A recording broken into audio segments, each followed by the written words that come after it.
Classical Conversations presents Refining Rhetoric with CEO Robert Bortons, a podcast where faith, business, politics, and classical education meet.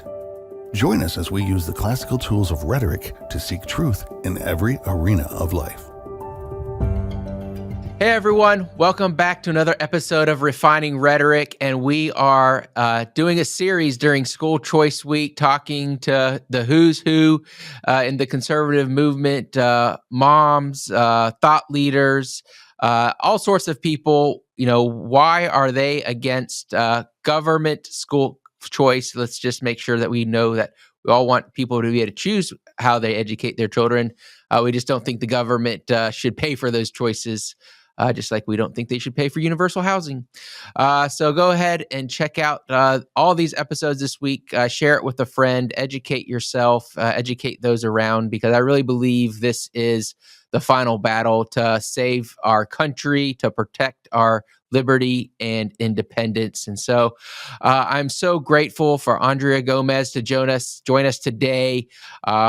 She was working with an organization that we financially support, a think tank, and both of us are, two of the lone light bulbs that are saying this is not conservative. This is contrary to our values. So that's how we met. She lives in Tennessee. She's an engaged citizen. She realizes that liberty has to be won every single year, that there are just groups trying to encroach that, even people on our own team. Some might call her a grassroots activist, but that you don't have to be someone special to do the things that she's doing. She does it because she loves her state, she loves her country, and she wants a better future for her family. And so, Aundrea, just thank you so much, and welcome to the show. Thanks so much, Robert. Happy to be here.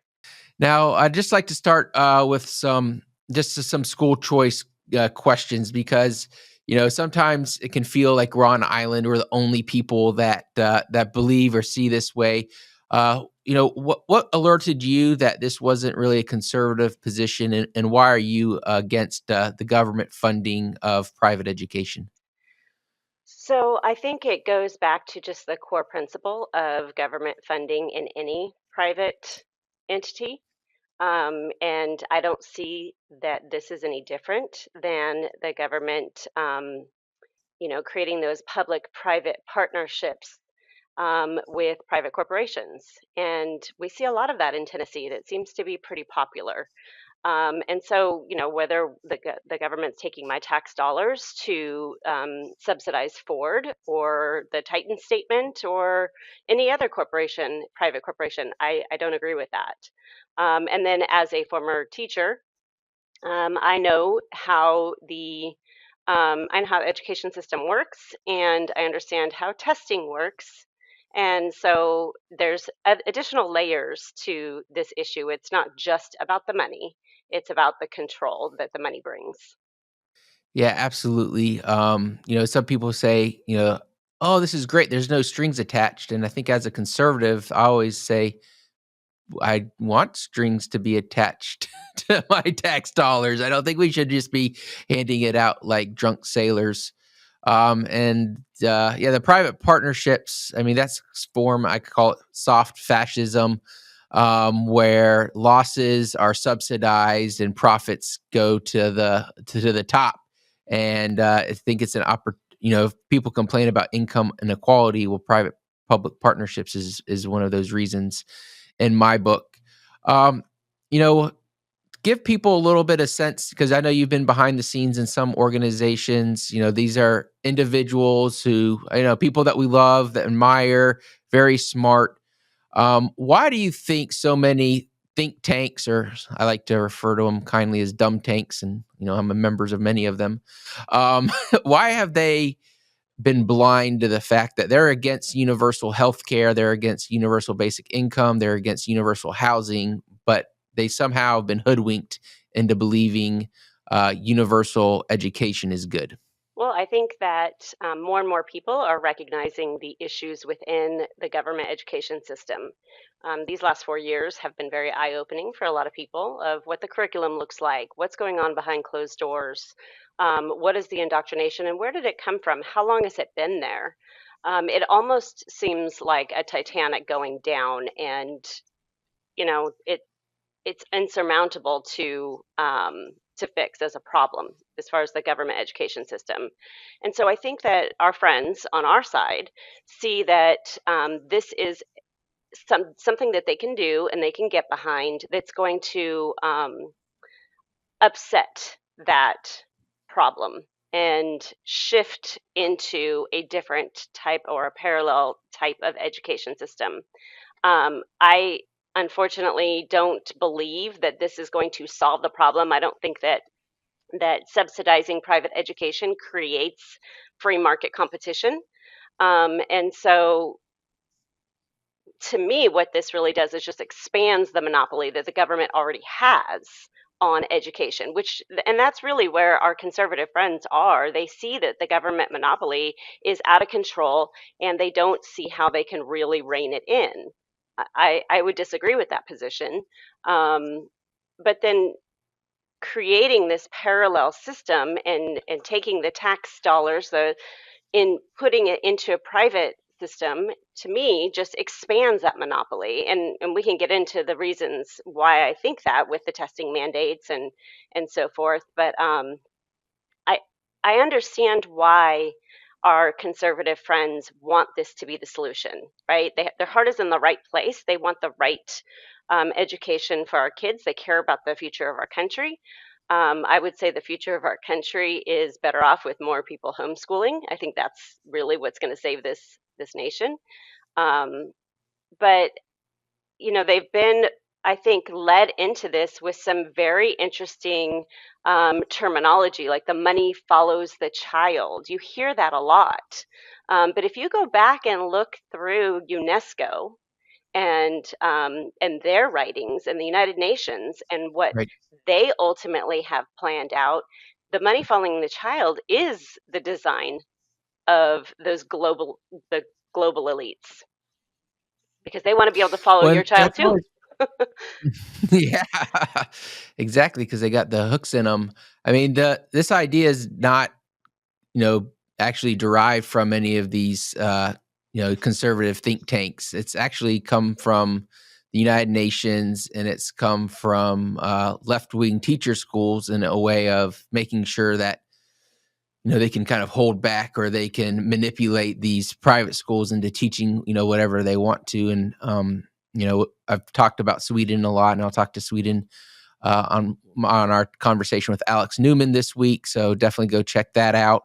But is there any other, like, that whole money follow the child thing is just like so bizarre, because in public schools, the money does follow the kid. If they go to this public school, they get funded because that student is there.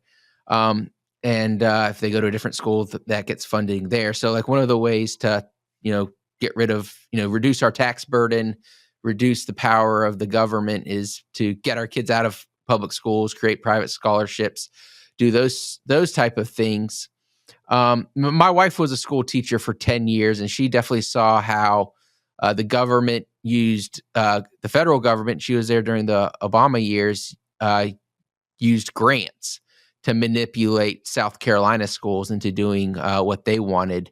So you mentioned being a school teacher and testing, and as soon as they put in testing, teachers start teaching to the test. So Mhm. tell us a little bit about kind of that pressure and what that looks like, from a behind the scenes perspective, and how they can use testing to get control of our private Christian schools. Right. So if your students or your children are going to be assessed on a particular test, and that test reflects a specific curriculum.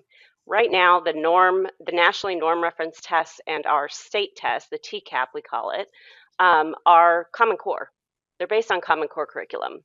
So if you want a child to perform on one of those types of standardized tests, they've got to be prepared with a Common Core curriculum. And so most educators understand that the test dictates the curriculum, and the curriculum dictates the lessons and the objectives in the classroom and the content standards. So there's definitely that aspect to it. I was going to just comment on, the grant funding. The federal government has figured out how to go around state legislatures and go directly into the local education agency through grant funding, and it's very addictive. And once that money starts coming in, they become so dependent on that funding. So that's a huge problem. But ultimately, the testing, and a lot of people, like you said, you want the strings to go with it.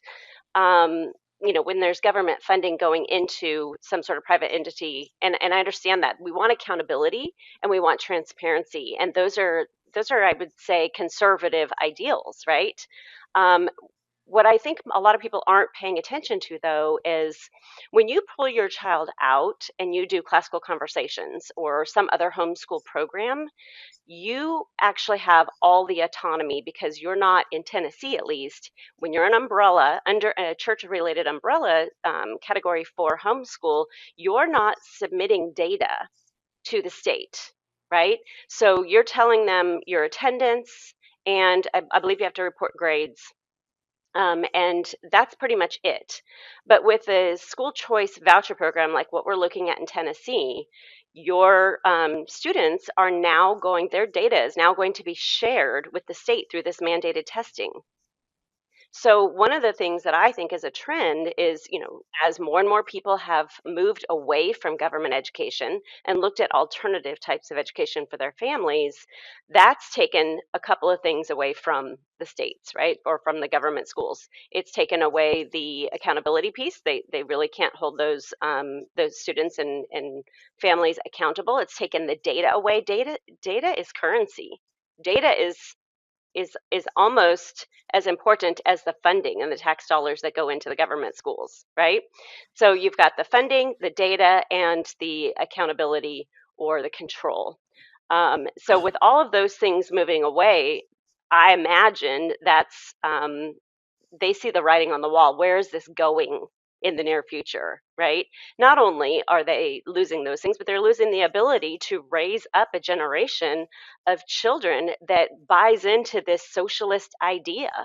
Every school across. I know I get a lot of people go, well, my school's in my little country town, in this rural area. They're so fantastic. They don't do all that other nonsense.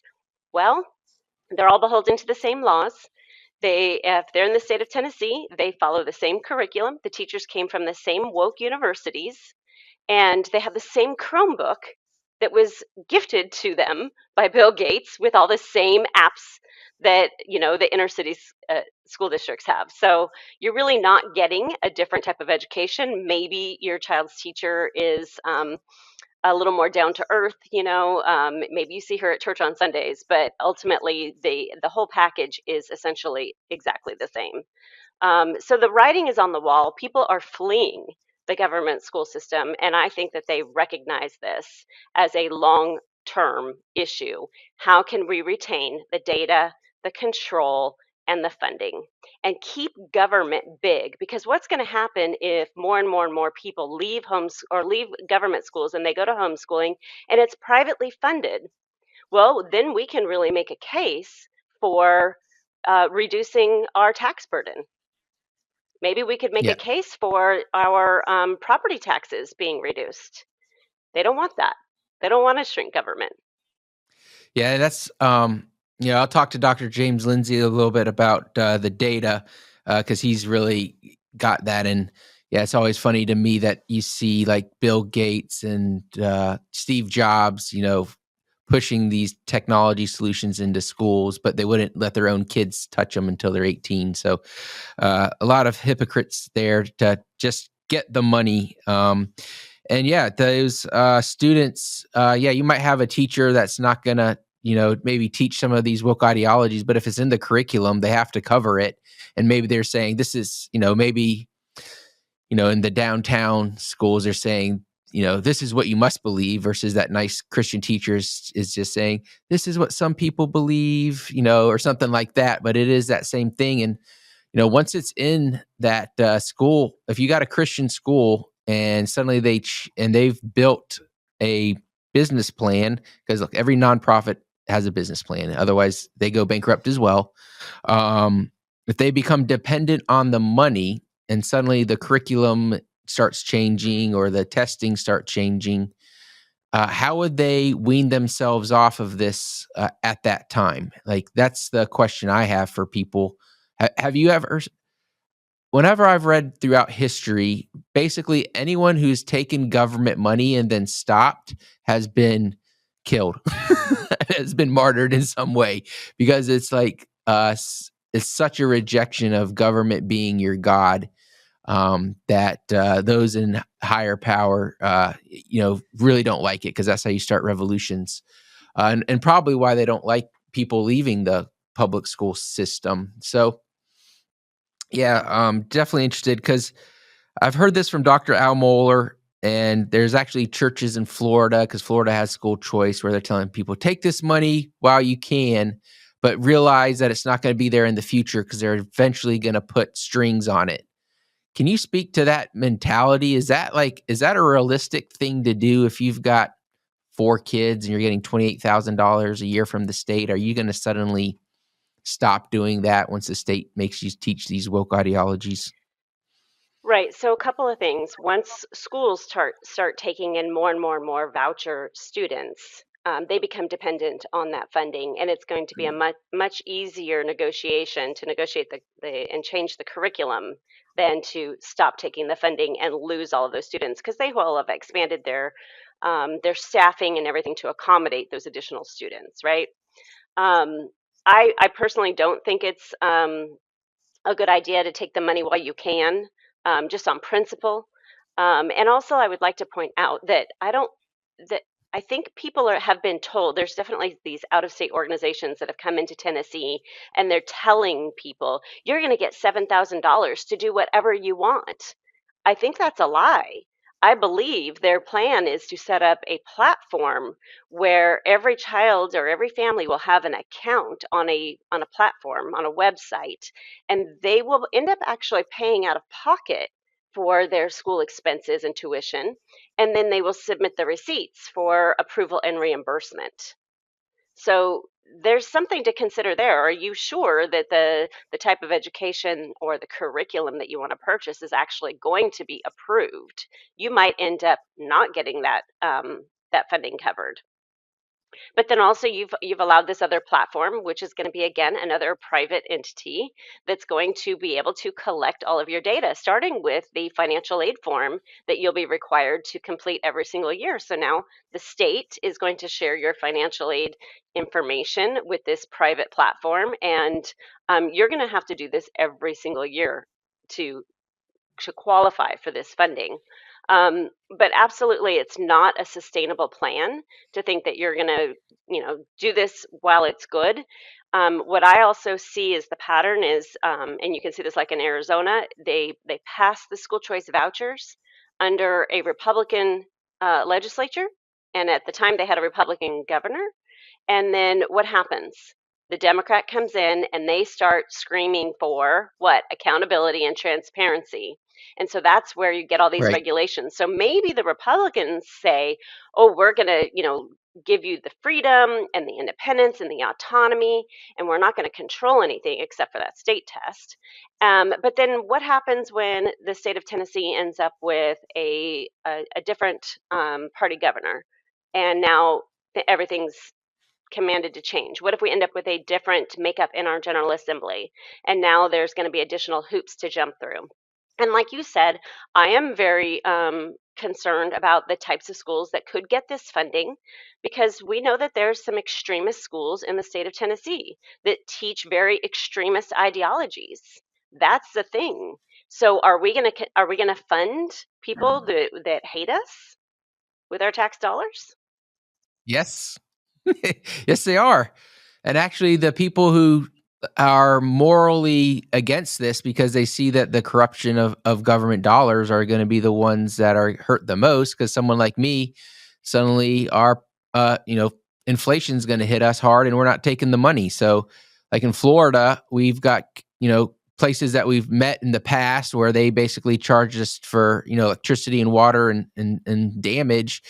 And now they're saying, oh, well, we're going to charge you 10 times the amount now because you're getting all these state dollars and we want to get our fair share.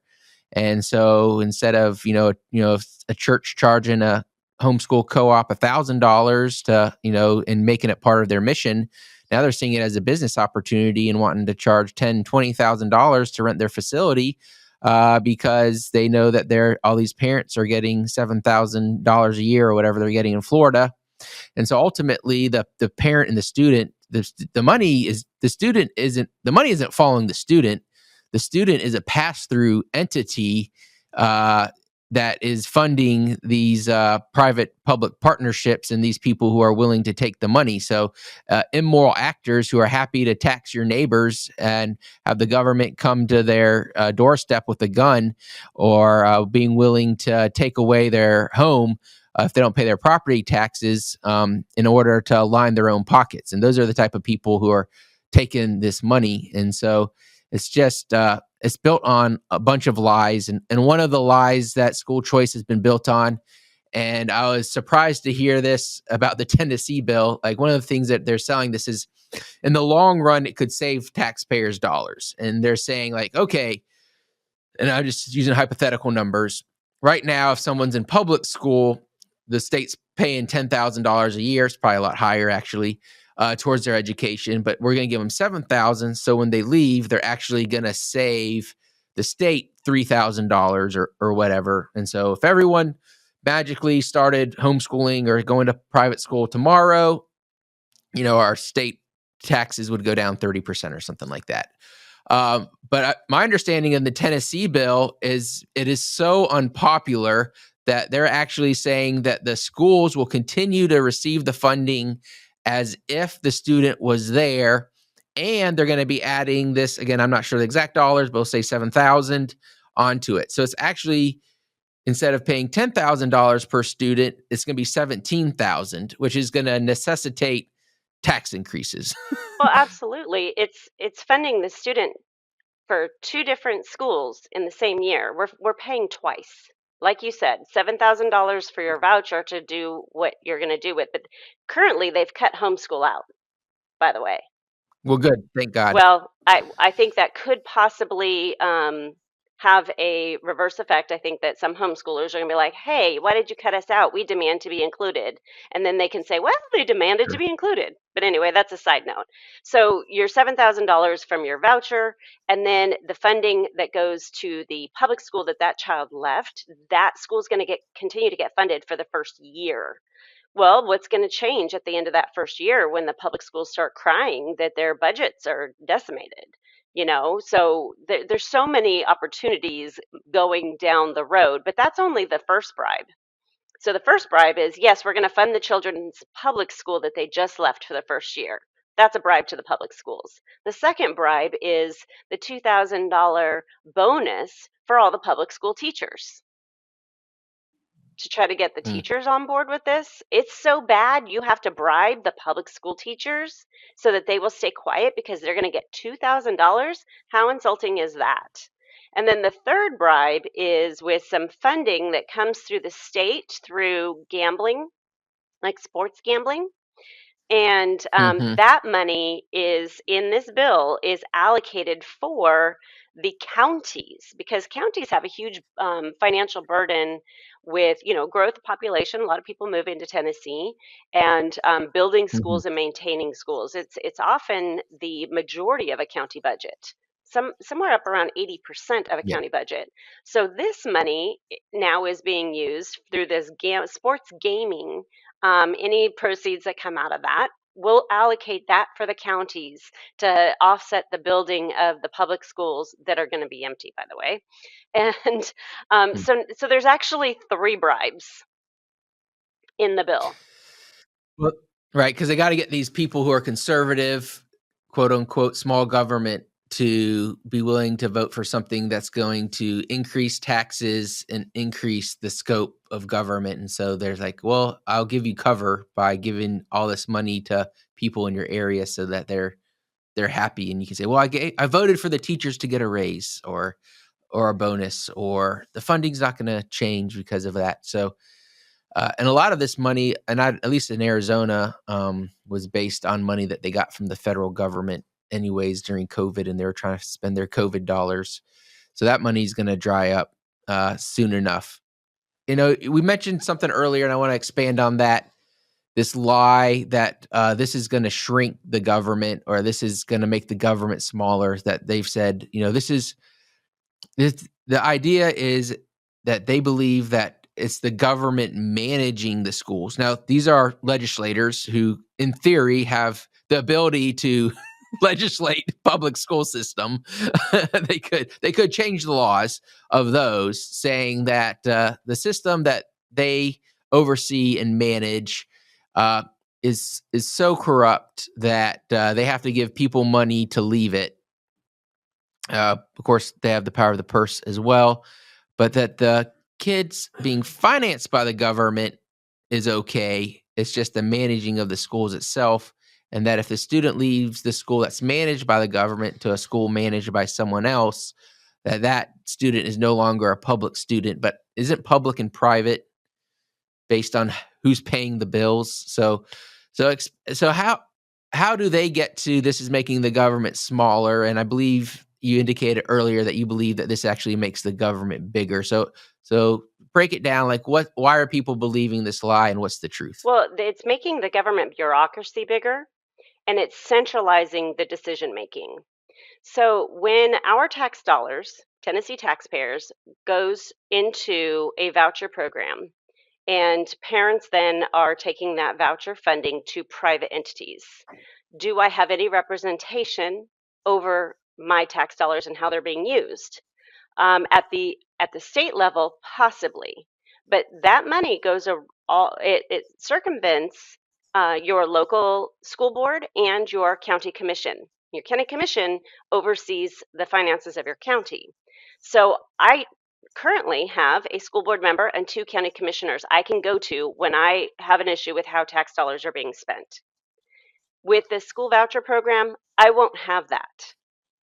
They will have no oversight into how that money is being spent, even if it's being spent in your county. They are completely cut out. So no representation on those tax dollars at the local level. I could go to my state legislators and have a conversation with them, but we already see that they've pretty much said their hands are tied when it comes to public education. So what are they going to do about how the private education is being run? And in fact, we've seen the pattern in Tennessee is, well, we don't tell private business what to do. They do this all the time. When you want to propose legislation that would potentially provide some sort of oversight, well, we don't get involved in private business. We don't tell them what to do. So I expect that pattern to continue, and our state legislators are going to just throw up their hands and say, we can't do anything about that. So where do I go as a taxpayer if I find out that there's a radical school in my community that is training children with radical ideologies to hate America and to hate Christians, and they're doing this on taxpayer dollars? Who will I go to? Well, you can go to your legislators, because that's what they're doing in Florida. 2 examples there. There's a Muslim school, has like 700 students. So it's, I'm not going to say that I know it's being taught there, but for example, they could get a radical cleric from Iran to come in and teach or do a seminar for the students, and it would be 100% paid for by Florida taxpayers, because it's, this was a private school. They before were paying their own bills, and now the Florida taxpayers are paying their bills. We can look at IMG Academy. Now the Florida legislators stepped in and stopped it, but right after this bill got passed in Florida, IMG Academy, which is one of the biggest sports academies in the world, and I think it's the biggest private school, at least privately run school in Florida. China bought it. Communist China tried to go buy it, and the Florida legislature stopped them from doing it, which there could be issues there one way or another. But I'm sure Communist China can just give money to someone else for them to buy it.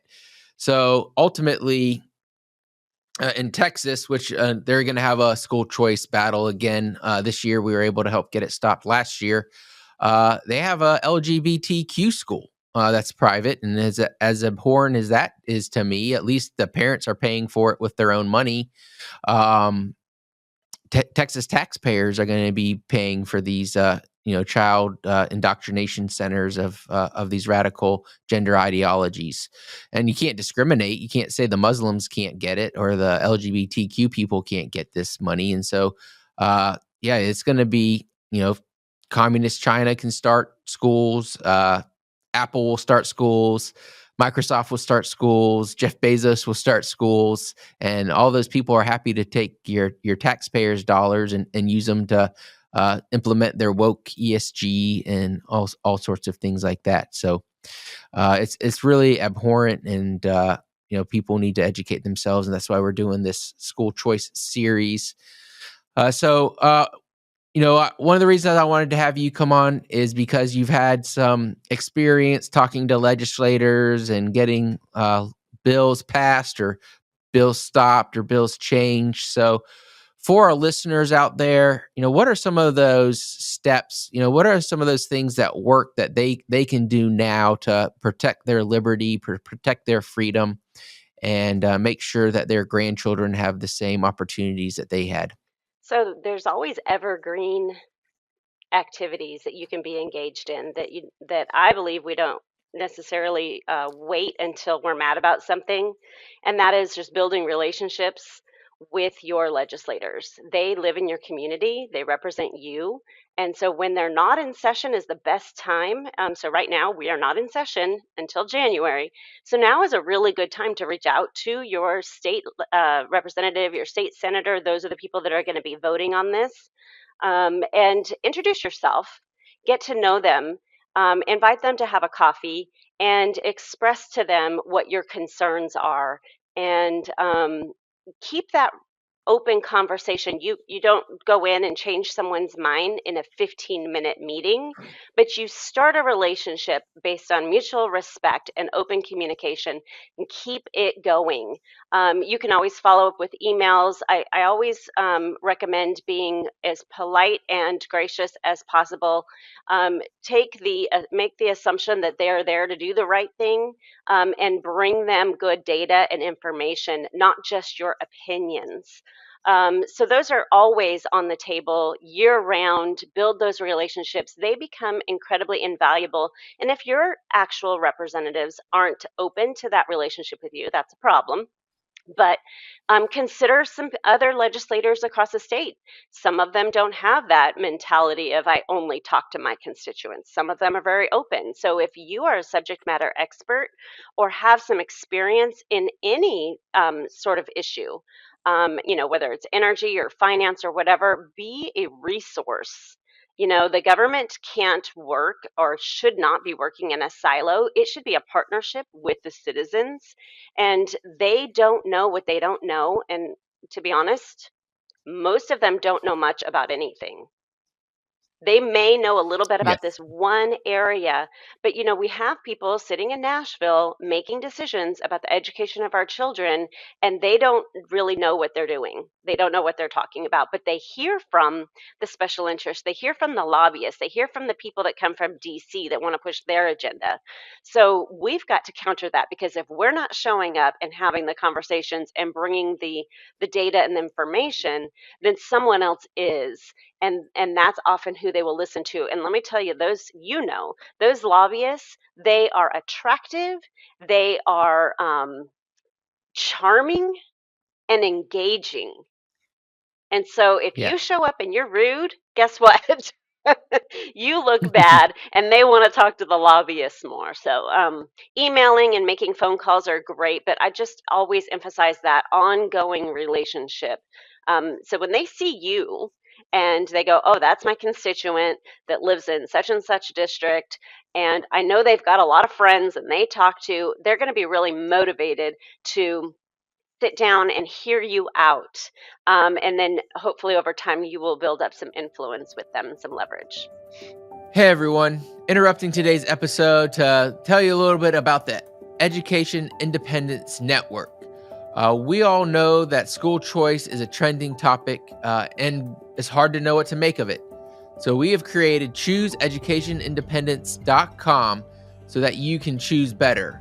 In Challenge 2, our theme is freedom provides opportunities for noble choices.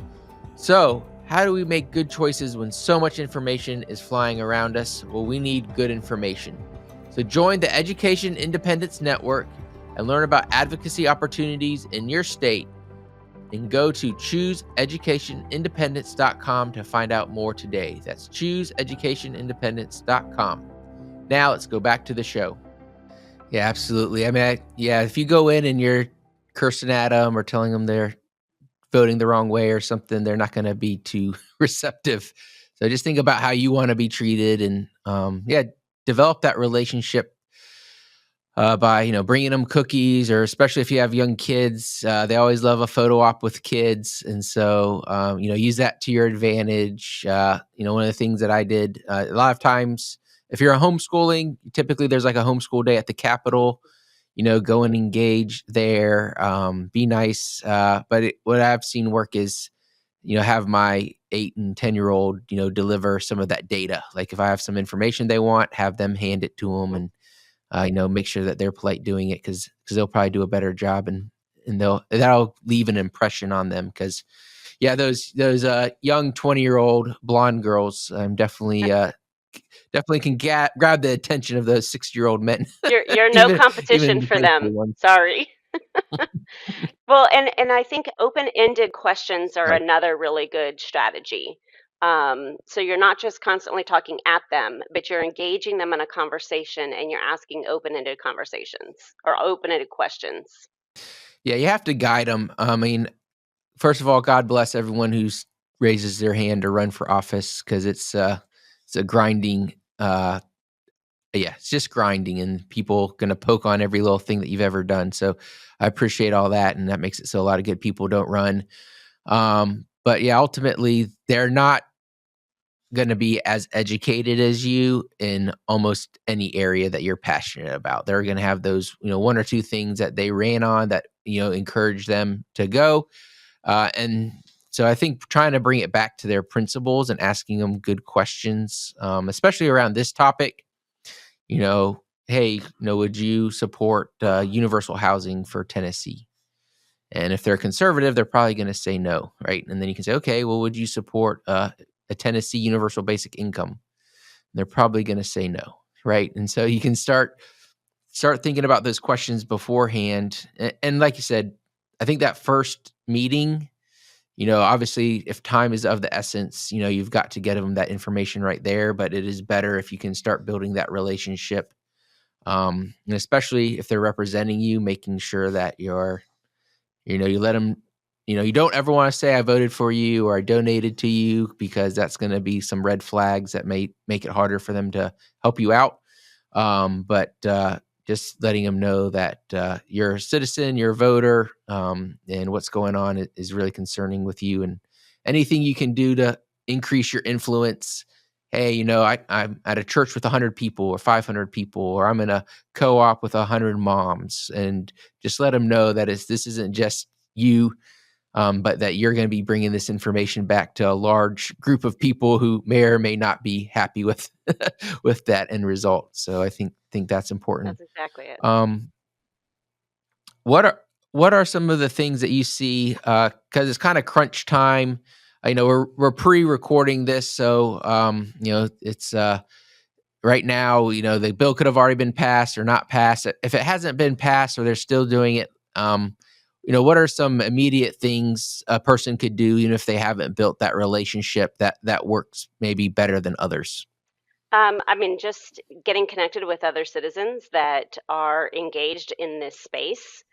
Start having conversations with those moms at the co-op and ask them where they are on this, and do they realize some of the unintended consequences. So be educated, get educated on it, and then start having conversations in your own community.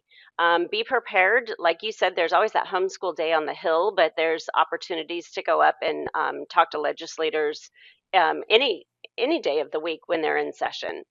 Usually Tuesday, Wednesdays, and Thursdays for the state of Tennessee, once they start in the second week of January, are the best days. They can start emailing their legislators now. If you already have your position and you already know why, you can start putting that out there now. If I had a crystal ball, which I don't, it's hard because I know I hear from some legislators they don't think the votes are there, and then I am an optimistic skeptic. I never want to Yeah. be, I don't want to celebrate anything too early, and I don't want to take anything for granted. So don't, if you hear a legislator say the votes aren't there, it's not going to pass, don't back off. We can't afford to back off of the fight because the votes are, it's nothing, They can show up. yeah, show up and make them vote against this. Now, in the last session, they never actually took a vote. It never got to a vote. So Mhm. nobody actually had to attach their name to it. And the reason why they put all of these extra little strings in the bill is so it makes it uncomfortable for someone to vote against it. If you voted against this, what are they going to do? They're going to say, oh, you voted against the teachers getting a raise. You voted against, parents having a choice in where their tax dollars go. So have the conversations regardless of what the rumblings might be about whether or not this will pass. And understand that the bill that's before us at this moment is going to get changed. It's going to get amended.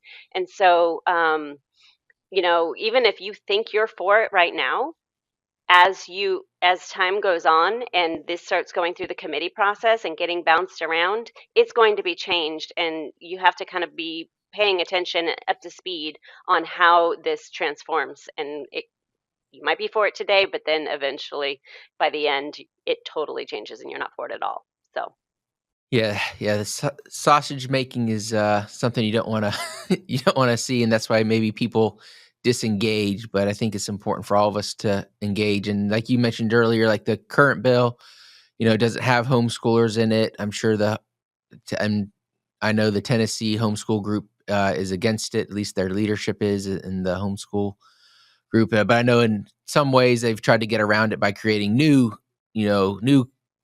things like in Arizona where they have these ESA homeschoolers versus your traditional homeschoolers. And I mean, that might give a little bit of protection in the short term, but it still blurs the line, and it is going to increase inflation because now classical conversations, we try to get our names out of these systems. Like people like, why is your name in the class wallet systems? Like, well, we didn't ask for it.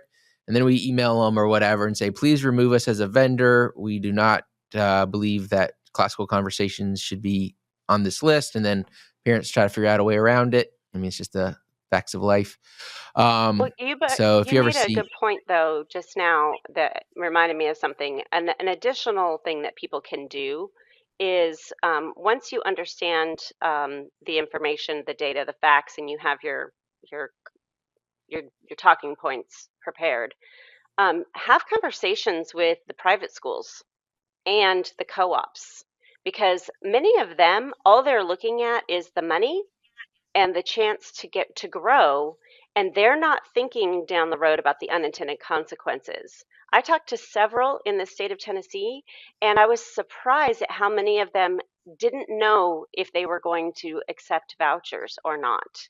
Now, they could have just been saying that because they didn't know who I was and they didn't want to give me information over the phone, but make sure that they are fully aware of what comes with this and the strings that come with this and the dependency that they will experience when they take in a certain number of voucher students and what that's going to do to transform the curriculum and the objectives in the classroom. So those are additional conversations to have, not just with the other people that have children who might take this, but what about the co-op leaders and the headmasters of these private schools? yeah, so North Carolina has a form of school choice for private schools. They didn't include homeschoolers, thank the Lord. But the surprising thing has been the number of, and again, I appreciate this too, the number of private schools who've said, we're not taking any students who take this money. Because even in North Carolina, where there's almost no strings attached at this time, but that will change. I mean, we just elected our most democratic group of people, almost, at least in about a decade or so. So they can definitely put some strings on it now. But some of our best schools have said they're not taking the money, and I've seen that in other states. An interesting thing, I was at one of these think tank things, and then one of these people pushing school choice in Florida says, she was up on stage and said, "Thank God that we have people paying their bills and not taking this money, because the state of Florida still hasn't paid me, and I'd have had to lay off a third of my teachers if I had been reliant on this government money because they hadn't paid their bills yet." Wow. And then she proceeded to tell about how great it is. And of course, she's making, I'm sure, millions of dollars because the money's passing through the student and going straight into her pocket at the end of the day. So very lucrative for sure. Why? Yeah, and don't believe. I mean, we had a big win in Kentucky and in Colorado. Both had school choice. I expected the Colorado to go down. I was surprised, pleasantly surprised that the Kentuckians voted down school choice at the ballot box. So it's not really as popular among among your voters as I think that politicians have been led to believe, which is why. I mean, I was horrified, quite frankly, when I saw what was in the Tennessee bill. So it's going to be interesting to see what's in some of these other state bills as far as just straight using your tax dollars to give cover to get people to vote for a bill that they normally wouldn't vote for. And that just seems super corrupt to me. What else can, sometimes we see these bills get passed, but that's not the end of the bill, right? You can then reform it. So if something does get passed, how does one go about reforming a bill, or what would be the next steps for people to make sure that it seems like we have a limited window to win back our liberty? That nothing's more permanent than a temporary government program. And in my understanding, in Tennessee, they actually have a law that says you can't ever decrease funding, and I don't know if that's accurate or not. So what are some of the things? Say it goes sideways, it doesn't go our direction in Tennessee. What are the next things we got to do? I haven't even really gotten that far, to be honest. I'm just focused on making sure this doesn't pass, because if you look at the history of reforming public education, it hasn't gone so well. So once you have this system in place, it is going to be very difficult to manage. The I guess reforming the hearts and minds of people and getting them to not take the voucher funding would be the best bet, because government tends to just want to continue to grow and expand and extend their reach. Um, I, if can I switch the subject for just a quick second? Because you mentioned the Sure. manipulation at the state level, and I just wanted to point out that because you said Kentucky on a ballot they rejected the school choice vouchers, and we don't do the ballot referendums and initiatives in the state of Tennessee. Sure. However, we did have these outside organizations that are very invested in getting school choice vouchers to pass come into our state and spend millions of dollars in our state races just this fall. So I think it was over $5 million spent on specific House and Senate seats to try to manipulate the vote in favor of passing Bill Lee's vouchers, because the people don't support this. I think in a recent poll, it was only like 30% of the grassroots actually supports vouchers. And I would suggest that that Hmm. 30% maybe doesn't even understand the ins and outs of it, because these third parties, these other think tanks that are coming into the state of Tennessee, spending money backing certain candidates, but they're actually lying to people and telling people that they're going to get $7,000 to do whatever they want with. And we know that's not the truth. Um, so there's a lot of manipulation going on. And so just making sure you know when you're hearing claims, you know where they're coming from, because often it's one of these other groups that is financially motivated to get this passed in our state. Um, so there's that. It's just frustrating because it feels like it's subverting the will of the Tennesseans, right? That we're being told by Yeah. outside groups, this is what you must have, and we're saying no, we don't want this, and they're being told, they're telling us it doesn't matter, we're doing it anyway. Yeah, I know you guys had better luck in your primaries. And so for people who don't know, like I'll just use North Carolina as an example. A typical like house race in North Carolina is going to be about $100,000 and they're going to spend maybe 20,000, 30,000 of that on a primary. And the primaries where the parties are picking their person that they're going to run. And so in Texas, I'm sure those numbers are bigger just because of the nature of the state. They were spending, these outside groups were putting $10 million not into the primaries in general, but to single races. So I don't know what that is, 1,000 times, 10,000 times what we would normally put in here in North Carolina. And I know in Tennessee, they spent, I think, a combined like $10 million on like 3 or 4 races. I think 3 of the people were able to win. And sometimes these are people that I may or may not have voted for. But I know a lot of times these are good conservative lawmakers who are saying school choice is not a conservative value. That's not something my people want. And then they come in and they use the power of their purse. And so you got to think like, if you're a billionaire and you're going to spend $50 million, like if you really believe in private education, why aren't you doing private education scholarships or funding private schools to get started or doing matching grants to help schools get started? But instead, they're putting money into the government that's going to bloat it and then take your tax dollars and give it to these new entities. And the crazy thing is there's for-profit groups like Class Wallet, who's kind of managing this in many states. We don't know who the investors are. You've got private school curriculums and different things that are for-profit. I'm not against being for-profit or nonprofit. That's not a bad thing. But these are markets. These aren't free market ideas. These are captured markets. And that's one of the most frustrating things I hear, too, from these think tanks. And I hear is like, oh, this is a free market idea. Can you explain to me why they think that giving tax dollars to everyone is free market? It's a play on words. They're telling parents that you get to choose. So they use tactics of the left, right? You're going to get to Mm-hmm. choose. School choice, as if you don't already have a choice today. You may not have the funding, but you definitely have the choice. So they say that you're getting a choice of where your tax dollars are going to go. And then they'll say the money is going to follow the child.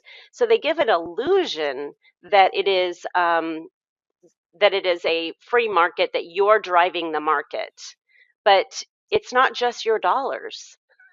I I Mm-hmm. I have 2 kids, and so if I were to take a voucher, it would be about $14,000. Well, where does that tax money come from? Do I pay $14,000 in property tax? I do not. I pay less than 2,000 a year in property tax. And then, you've got Yeah, some sales tax that's right mixed now. in there. Yeah, right now. That's about to change. Our counties are, my county is almost 2 billion in debt. Wow. So we know property Yeah. tax It's is going going to go up. up. Yes, absolutely. And that's before this. That is education. That is public education is the majority of that debt. That's our county hospital, and it's also the new prison that they're about to build in my county. But yeah, it's this illusion and the play on words, and that people don't stop to think through it, and they just listen to what they're told. We're outsourcing our thinking to a think tank, instead of stopping and understanding what the foundational principles are, which I know is something that classical conversations is really strong on, is teaching core principles, and then analyzing the rhetoric that we're getting from legislators, from the governor, from these um, outside organizations, and really analyzing the situation. We're just listening and trusting the rhetoric of, that they've marketed this. Mhm. So that's They've spent millions figuring out the marketing for sure. oh, for sure, yes. And there's a reason why there's people that stand to benefit from this, but it's not the taxpayer. And it's not the student. No, absolutely not. I mean, and we even have a shortage of schools that could even participate in this in a lot of counties. There really aren't a lot of private schools. So certainly homeschoolers could take more advantage than private schoolers. But what we will see is the pop-up schools. They'll just start popping up all over if this passes. We will see more and more and more pop-up private schools, and don't necessarily have the track record for delivering the results, academic achievement that we would like to see for our kids. So, Yeah, absolutely. Well, Aundrea, thank you so much for joining us today. If someone wants to connect with you, is there a good way to do that? And is there any final word you want to give? so I'm on social media, Aundrea Go, AUNDREAGO. So that's my Twitter handle, and happy to engage and support other people that are pushing back on this. Final words, just get real clear on the foundational principles, because without that, it's so easy to get pulled in one direction or another because you're sold an idea, but you got to look at things through that lens of principle and principles of self-governance and small government. What's the role of government? What's the role of the church? Get really clear on those things so that you can look and analyze what the government's trying to push at you and determine if it's really the right direction to go.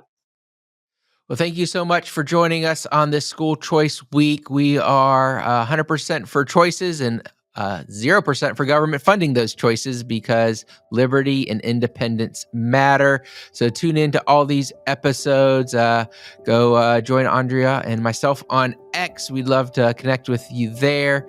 And until next time, God bless. Thank you for listening to Refining Rhetoric with Robert Bortons. Want more? Make sure to subscribe so you won't miss an episode. You can also follow us on social media to continue the conversation, and visit classicalconversations.com/rhetoric to find out how you can join a local homeschool community.